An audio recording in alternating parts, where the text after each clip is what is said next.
വളാഞ്ചേരിയിൽ happiness auto service ആരംഭിച്ചു. വളാഞ്ചേരിയിലും പരിസരത്തും വീടുകളിൽ ഒറ്റപ്പെട്ടു കഴിയുന്ന രോഗബാധിതരായവർക്കും മുതിർന്ന വ്യക്തികൾക്കും ജീവിതത്തിലെ വിരസതയകറ്റുക എന്ന ലക്ഷ്യം വെച്ചുകൊണ്ടാണ് ഓട്ടോ സർവീസ് ആരംഭിച്ചത്. ഗാന്ധി സ്ക്വയറിൽ നടന്ന ലളിതമായ ചടങ്ങിൽ സ്പോൺസർമാരായ ഇന്ത്യൻ വിമൻസ് ഓർഗനൈസേഷൻ പ്രതിനിധി സെറീന ലത്തീഫിൽ നിന്ന് ടീം വളാഞ്ചേരി വളണ്ടിയർ ഹസൻകുട്ടി താക്കോൽ ഏറ്റുവാങ്ങി. Engineer Abdul Latheef Areekode happiness auto ലക്ഷ്യവും ഉദ്ദേശവും എന്ന വിഷയത്തെക്കുറിച്ച് സംസാരിച്ചു. Team Valanchery chairman Iqbal master PV സ്വാഗതം പറഞ്ഞ ചടങ്ങ് പൊന്നാനി AMVI അഷ്റഫ് സൂർപ്പിൽ ഉദ്ഘാടനം ചെയ്തു.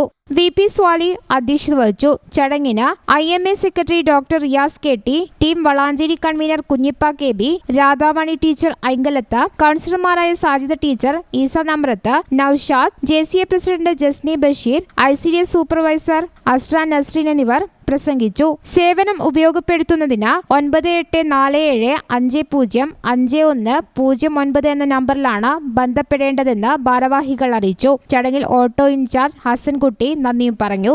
ഈ ചാനൽ ന്യൂസ് വളാഞ്ചേരി. അൽ സലാമ ഹൈ ഹോസ്പിറ്റൽ റോഡ് പെരിന്തൽമണ്ണ.